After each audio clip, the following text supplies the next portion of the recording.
What's up? Landon Cassill here. I am a NASCAR Cup Series driver and driver in the NASCAR iRacing Pro Invitational Series. I drive the number 89 Blue Emu Chevy.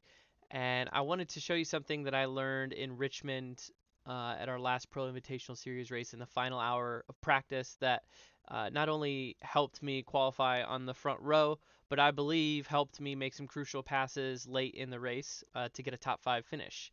On short tracks and road courses, braking technique is everything, and the most minor changes you make to your braking technique can really dramatically affect the way your car finishes the corner and points you to the exit. And it has a lot to do with your tire wear and the balance of your car and your exit speed. Even though braking is an entry thing to a lot of people, it really sets up the entire corner, especially at a track where there's a steep deceleration and steep acceleration in and out of the corners, and that has to do with ovals and road courses. This technique helped me keep the front tires pinned to the track without scrubbing too much speed. So I was really just using the staying, trailing that last 10% of the brake pressure, not using my peak pressure all the way to the end of the braking zone, but just trailing off a little bit. It helps with tire saving because it helps keep the tires turning. It doesn't, lunge the car forward and scrub those front tires. I really felt like that helped me not just in my qualifying speed, but in my long runs. When we had a 50-lap run in the race, I was able to drive back into the top 5 after having a poor restart. I'm going to show you what it looks like from the track, from the cockpit. The biggest thing about this move is just helping the car rotate right here in turn 3 and 4 and being able to turn off to the bottom and get underneath somebody.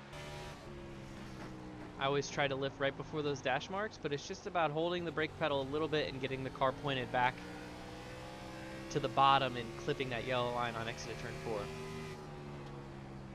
The move can also really just help you set up a pass. So if you see here, I'd kind of make this crossover move on Dale where I bring the car up high. I used a little bit of extra brake to get it to turn and get the run down the backstretch on him, and dove underneath him into turn 3, and then kind of made the same move again and get the car pointed so I can drive off the bottom and have a good exit in turn 4 and drive away from him. Here's a view from the same move from the cockpit here. Just kind of making that car length groove up high, crossing over. This is late in a run. The tires are really wore off. And be able to get underneath them into turn 3. It's a harder move to make when the tires are fresh because you might have a car behind you. But late in a run when the tires have a lot of wear, you can move around a little bit more. And just for fun, here's a shot of my final restart with Kyle Busch racing for position. I had a good start, but not as good as Kyle did. He had a big run on me. I had to throw a monster block into turn 1. He was a little generous. But I was able to kind of get the car pointed and get a good enough run off of turn 2 to protect the position against him. He got loose off of 2. I cleared him.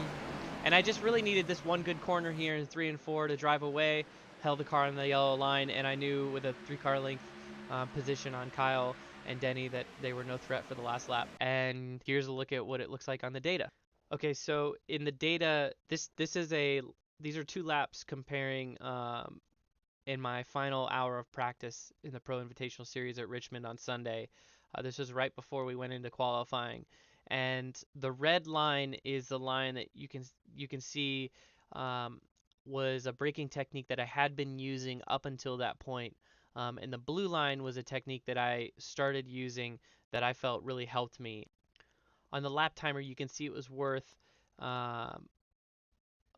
almost 600ths of a second of speed in turn 3 and 4 to drive with this technique. I lifted just a little bit earlier into turn 3 here, and I didn't have as much peak brake pressure, but you can see I just trailed the brakes a little bit longer right here, right in this area. And the other things that you see that show the effects of that are, number 1, my throttle. I was able to get to wide open sooner and hold wide open. I didn't have to play with the throttle like I did on this lap with the red. And also my steering trace. I don't know how many of you that look at VRS data, but in a steering trace with the red, the higher the steering here means the more that I'm turning left more. And with the red, you can see that I'm turning left all the way out to the wall. I'm still turning left, and then I have a sharp correction back to the right.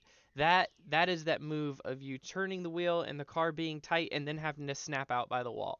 and that's just slowing you down and it's causing excess tire wear. Where in the blue, you can see because I kind of trailed the brakes back here and released them, when I picked up the throttle, the front tires were turning better. And really, as soon as I got to wide open throttle, you can see that my steering trace is starting to unwind gradually, and then it really starts to unwind towards the exit. And the car is pointed way better on exit right here. And this is where it is on the racetrack. I'm wide open on exit coming up the front stretch.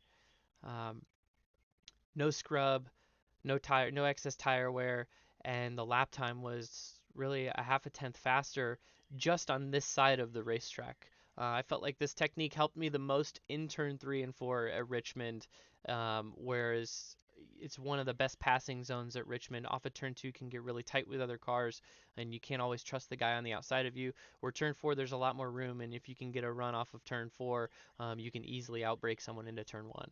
This technique is a great move to have in your muscle memory when you're at a track with steep deceleration and steep acceleration out of a corner. Um, that goes for ovals and road courses. Just focus on trailing off of the brake pedal as you start to go back to the throttle and not a stab on and off of the brakes, and you'll see your lap times go down.